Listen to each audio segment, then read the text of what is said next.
could bring some information further on. No, what happened?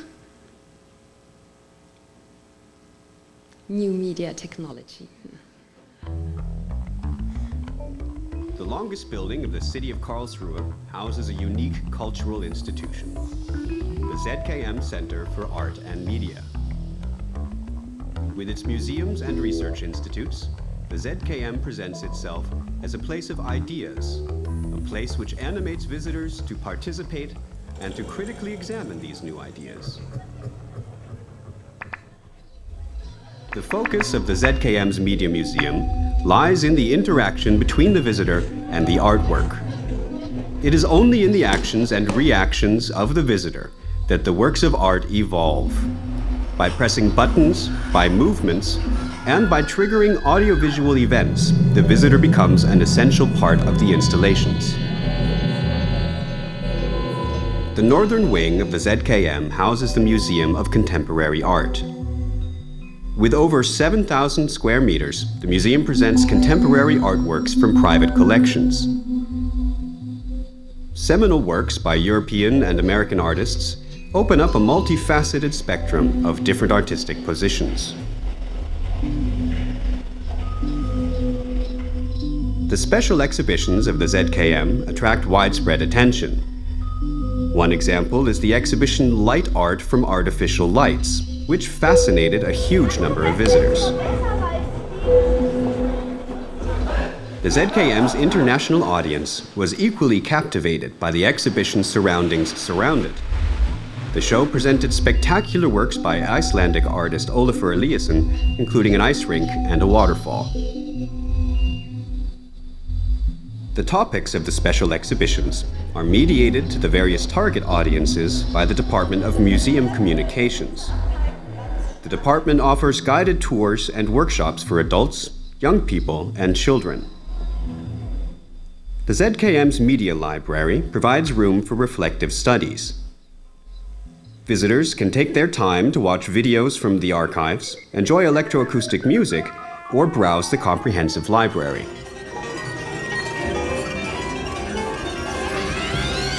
The concerts of the ZKM offer an exciting live experience.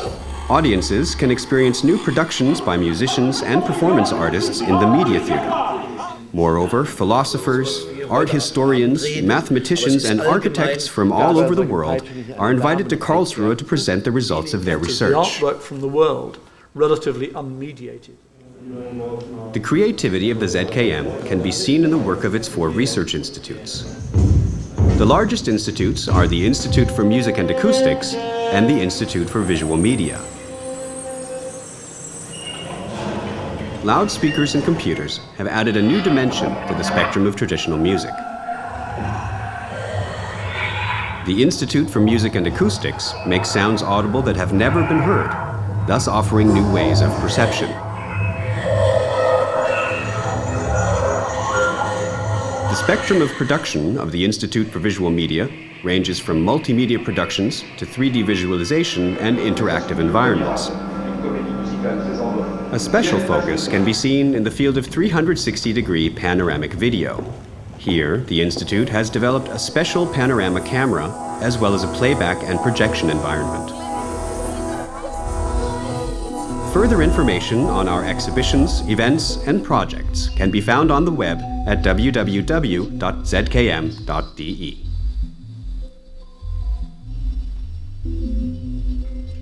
Please visit us on the website.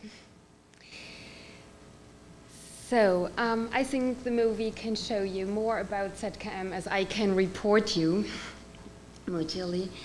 And I would like to add some further information to the Institutes for Research and Production.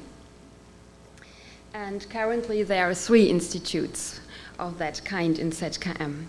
It's the Institute of Visual Media, with the emphasis on the development of 3D software, virtual and augmented reality, and human interfaces, and the newest techniques of recording and projection. For example, the panorama technology. So the Institute produced with Bill Viola his very own interactive installation. We are very proud about this. So the Institute is collaborating or is housing several art groups which are in a strong relationship to ZKM. It's, for example, Suzy Games. It's a group of developers, philosophers, and designers which develop or which set up computer games. And a second well-known group is Robot Lab. There are 3 persons or 3 artists and robotic engineers which install robotic artworks, like that Bible monk. He's writing the Bible over the duration of months. It's a very contemplative work. And they also installed DJ robots and dancing robots. And I assume whether they were shown here in Taipei, I think 3 years ago. Maybe you have seen them already. The Institute for Music and Acoustics has an emphasis on electronic and computer-generated music. And the newest development is the so-called acoustic dome. It's a spheric installation of 48 loudspeakers, and the composers can use it like an instrument and as a composing tool. And we developed a new software for that Klang Dome, acoustic dome, where the composers can work with their own composing software. So they don't have to use a new one. They can adapt to the software ZKM, or they can link to the software ZKM developed. And as you can see, we are working with traditional artists. This is an orchestra which came from Korea.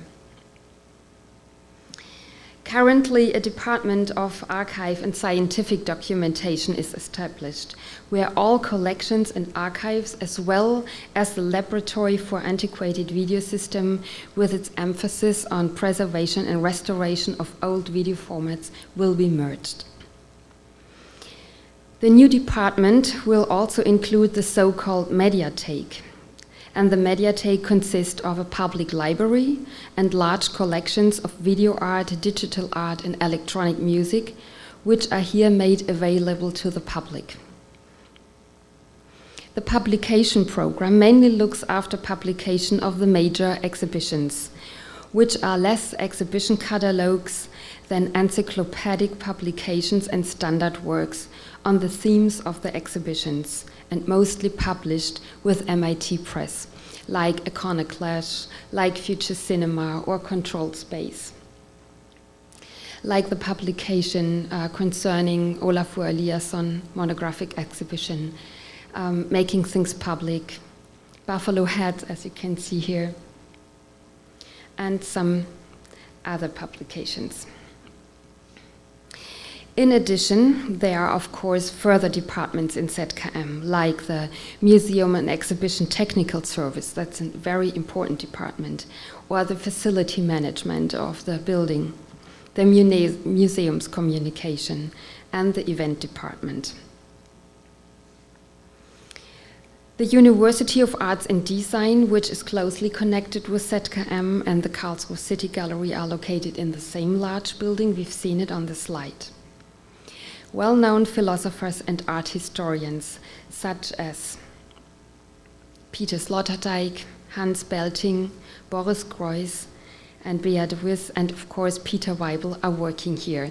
So, and they have their place in the Second Life.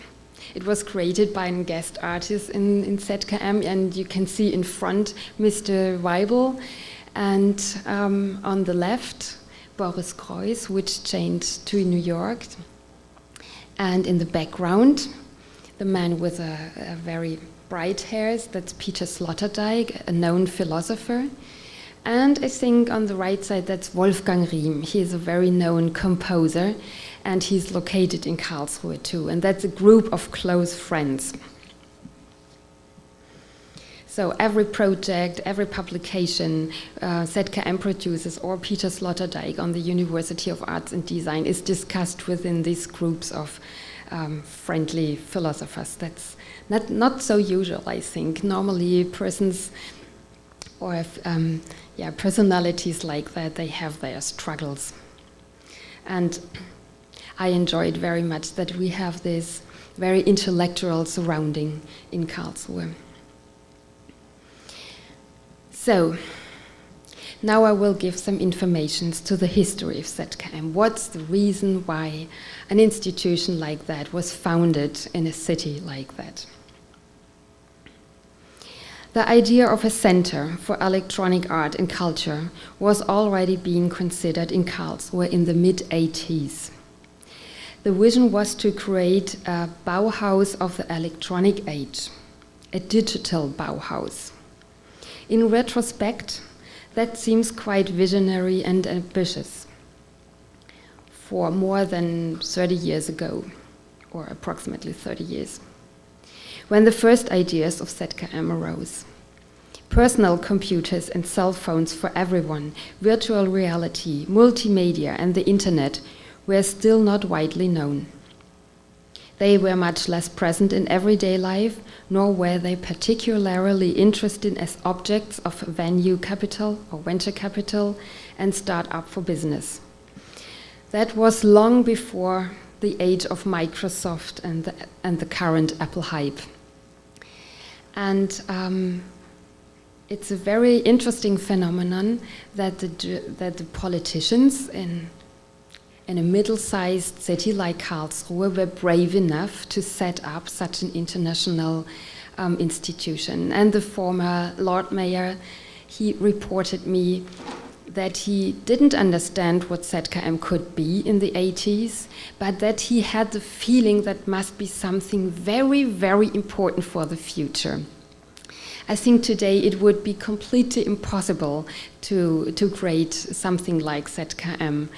But in the 80s, there was an atmosphere of openness and dynamic, and therefore ZKM was set up in this decade, in this dynamic decade.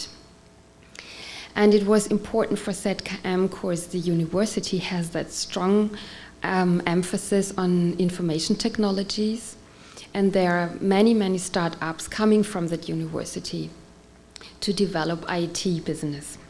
So ZKM is the cultural frame or the cultural background to these scientific and economic developments.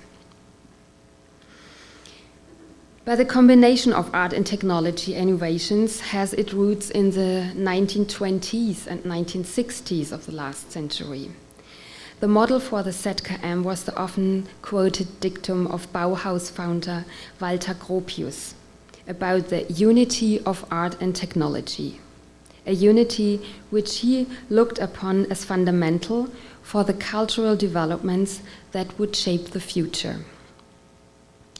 The founders of ZKM transformed this dictum into the era and the age of IT technology. And as I mentioned, ZKM is therefore embedded in the IT region of Karlsruhe. The ZKM, however, does not take an uncritical stance towards the developments in new media and IT. Similar to the Bauhaus, as whose successor in the sense of a digital Bauhaus the ZKM sees itself, the ZKM considers technical developments under the aspect of their effect on society. In its scientific and scholarly program and its major exhibitions, the ZKM therefore treats not only the positive potential, but also the risks of media art and of a medialized society.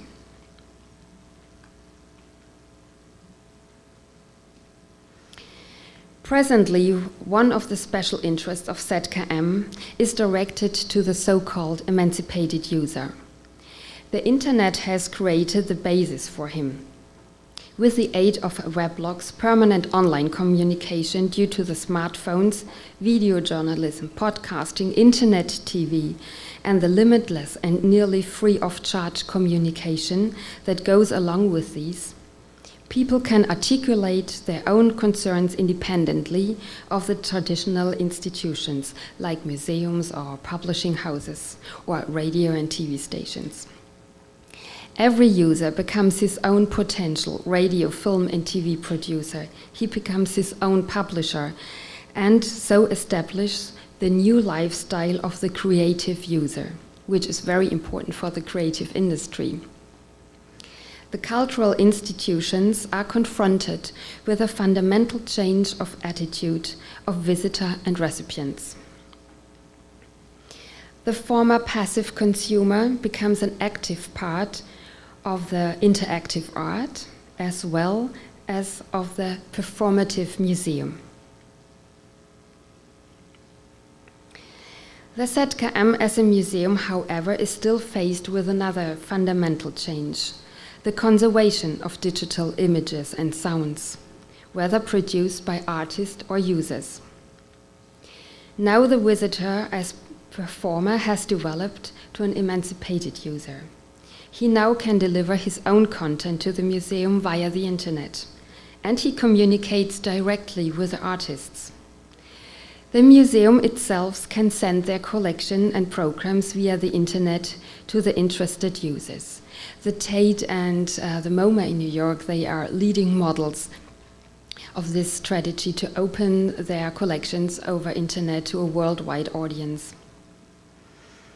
The museum's walls are made permeable by the internet and the emancipated user. The traditional museum turns into a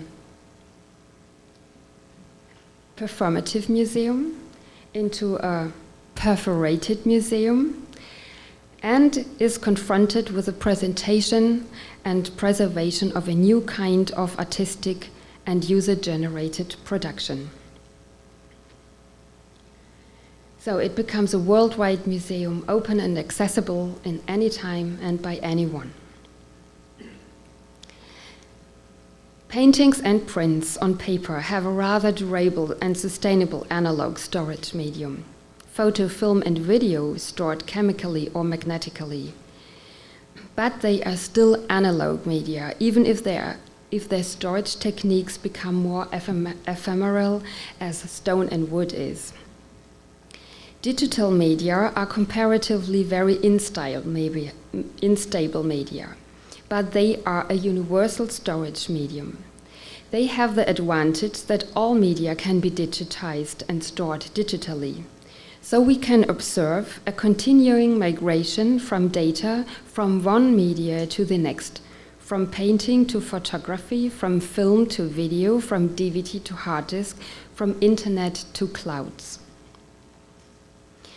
Due to the increase of the emancipated user and the presentation of digitized and digital art, collections in the internet, the traditional museum turns, like I mentioned, into a perforated museum, into a worldwide museum, and it becomes a platform, an international art platform.